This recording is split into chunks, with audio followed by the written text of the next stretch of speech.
Hi, this is Steff Rocknack. I'm going to talk a little bit about making, actually the technical aspect of making the Poe returning to Boston sculpture. So just first to situate ourselves, this is a drawing that I made when I initially applied for the project, and it's Poe Square, and it gives you an idea of the narrative behind the sculpture. So the sculpture, Poe is walking towards a building where his family once lived, and it may have been his birthplace, while he's dismissing his Boston critics, the Frogpondians behind him, and the train station that he often used is nearby. So my idea was to have Poe coming home, and as he dismisses that part of, those parts of Boston that he didn't like famously, just off the train. So this is a friend of mine, chemistry professor at Hartwick, who actually grew up in Wellesley, Massachusetts, posing for me in my attic. It's just a rough idea of what I was thinking of. So I translated this into the wooden model that is 19 inches tall, and this is 2011. To make the sculpture more dynamic, I added wind. And the raven is larger than life, which is suggestive of Poe's reputation, while the idea was to have Poe life-size, sort of, this was his relationship to Boston wasn't great, so he's not really a larger than life figure in that regard, but in regard to his lifelong reputation, he is larger than life. So here's another angle of that here, and there's he's just off the train, but I have his writing spilling out of the back of the trunk, not only to make this more interesting to the viewer, but also technically to give a third point of contact on the ground, because I knew at this point that if I happened to be selected, that I knew that people would climb on this, even though there's a sign in front of it that they're not supposed to climb on it. This would just make this a stronger sculpture. So here's another angle of the initial wooden sculpture, and that was sort of affectionately called the debris pile behind it was determined that that would be a tripping hazard, which it would have been. So what I did for the actual final sculpture was move that heart up onto the pile of papers, and none of the papers are curved up, so you can walk on them, and there's no tripping hazard at all. So again, this is in the initial stages. I photoshopped an image of the wooden sculpture, with an idea of the patina, the green patina on it, into the sculpture. And this is pretty close to where the actual sculpture is. And that's pretty close to the size to the life-size 5/8 sculpture. It's actually a little bit bigger than that. And again, here's another of the initial photoshopped images, the trolley shop there, and the grate and the tree. And one of the reasons for keeping this sculpture life-size, not only because he's, what I talked about earlier in regard to his relationship to Boston, the infrastructure beneath the square is very complicated. And, for any sculpture, above ground, you have to have a giant foundation below ground to make sure that that sculpture doesn't move in the weather, people climbing on it, or just sitting there. So this was the size of the foundation, at least, that had to be put underneath it, and it just barely fit in this infrastructure. So there's gas lines, there's electricity, etc., and none of that could be touched. Not only couldn't be touched, there had to be a distance. When you dig a hole, you can't dig right next to it, especially the gas lines. So here is the wooden model being shipped off to Texas, and there was a lot more packing put around it. That's just the initial crate that I built for it, and placing it in there because it was enlarged, digitally enlarged to styrofoam, and then I put clay on top of that. So we'll go through that process now.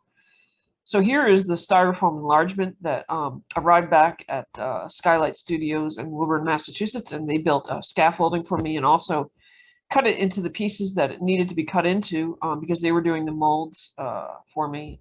Actually, the molds were done in Chelsea, but they cut it into pieces for me. And then that's how it was shipped back to New York to my studio. And then also I could separate the clay, which is going to go over this, so I could ship it back again to Massachusetts. So here it is going to New York in a rental truck that I rented, and they actually had to cut the head off to go into the back of the truck, which Poe might have appreciated, or maybe not. So here it is. I did the head, started the head up separately, working from photos pretty closely there. And the talk that I give in Boston, I'll show you some overlays of the likeness and the photo that I used to create the head. So here's adding the clay, and I had to carve some of that styrofoam down because when you enlarge anything, all the mistakes show up. So I made some changes. So there's knives on the ground here on this little sculpture stand that I created, so I can move it around the shop. There's wheels on that, so I could twirl it around. And I created initially the raven. Didn't create it. I put the clay on separately. You can see coffee cups in all of these. My Dunkin' Donuts coffee cups. I think I was addicted to the pumpkin spice here. This was the fall. So laying that clay on, and it's probably about an eighth of an inch to a quarter of an inch, depending on how much I cut away of the styrofoam. And I had to keep that clay heated to make it malleable, and it was getting colder out. So the door is closed and the heat is on in the shop, and keeping that clay warm. Here, and again, creating pieces separately. Here are the papers coming out of the back. And adding a lot of detail to that I hadn't been able to make on the 19-inch model. So here, packing the clay figure, so I took it apart again and using that inner scaffolding structure that they created for me in Woburn, because it's got to go in a truck and go back to Massachusetts to the foundry. So here, creating a crate for the trunk so it doesn't get damaged on the ride back. So here it is. This is December. It's negative 15 degrees. And rented another truck to drive it back to Massachusetts. So here's everything that arrived safely back in Chelsea. This is New England Sculpture Services, where the molds were created and it was actually cast and finished. So I had to put this all back together, so then they could cut it up and cast it. So I put it all back together and fixed all the seams. So here's the finished life-size clay sculpture, and this was in December 2013. And I photoshopped a green patina on there. So this is the clay sculpture. Much more detailed than the wood. Here's a close-up of the clay. And here you can see the progression from the human model to the 19-inch wooden sculpture to the styrofoam to the actual clay. So then they've got to cut these pieces up again, following the lines of the original scaffolding that was built for it in Woburn, so they can make molds and cast it. So here are the clay pieces cut up, very carefully placed on that piece of rubber there. And then what they do is they pour rubber on the clay, and then which creates an exact negative of the clay, and then they pour plaster around that. And then they take wax and swish it around in the rubber to create a wax positive. It's kind of like an Easter egg. So, and that's hollow. That wax is hollow. And then they peel the rubber off of that to create these wax positives, these parts.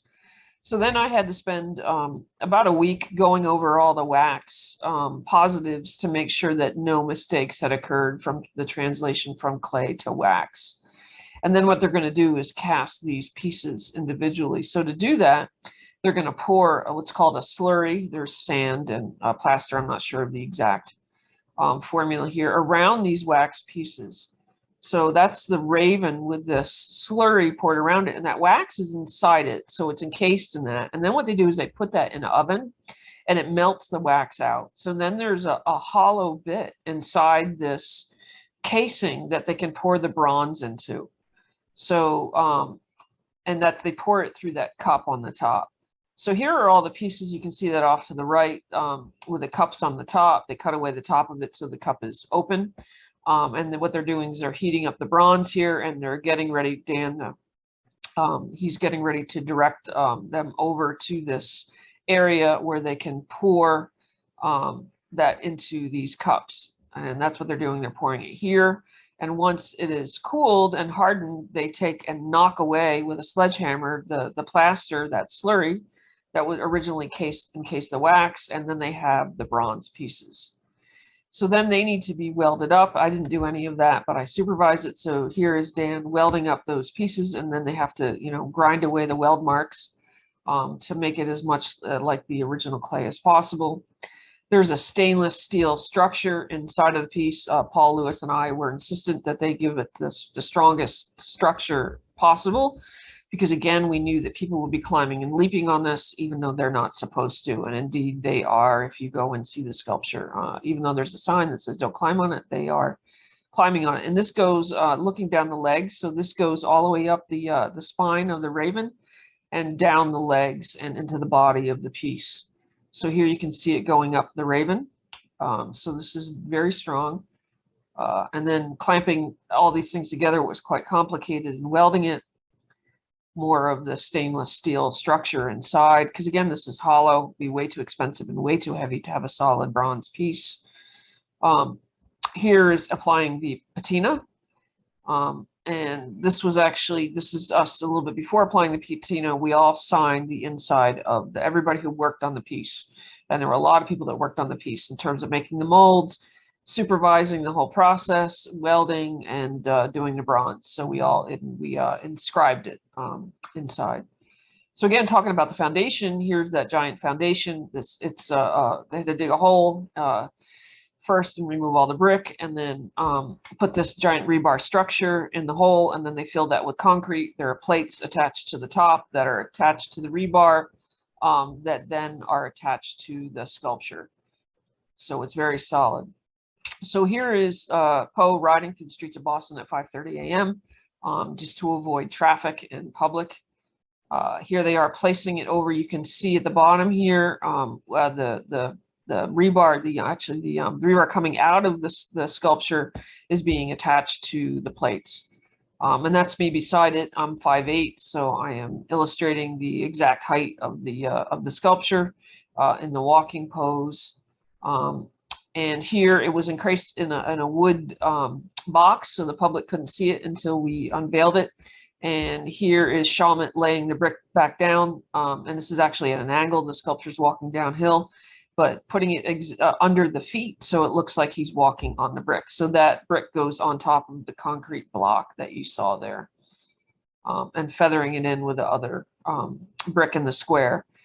So here's Chalmette setting the trailing pages into the ground. Those are firmly permanently installed into the ground, so they can't be pried up. And here is the finished sculpture. It looks like he's walking, and there's the 3 points of contact. Here's the back. Again, you can see the heart on top of the paper, as opposed to being behind it, which was the initial idea. And that's definitely a better idea to have it there. It's less likely to be stolen, and that is solidly attached as well. Here's a detail shot of the trees, more detail shots. Here's one of the trailing pages. Here is the plaque that's attached to the wall nearby, near the trolley shop. It's not on the trolley shop, but it's nearby. It explains the sculpture and some of the donors. And here's the progression from the human model to the wood 19-inch wood model to the styrofoam sculpture to the clay to the final bronze. And here are the 3 Poe sculptures. First one was in Baltimore, 1921. That was installed. The second was installed in 1959 in Richmond. And then finally, this one was installed in 2014. So I hope you enjoyed that, and that was informative. Thanks for watching.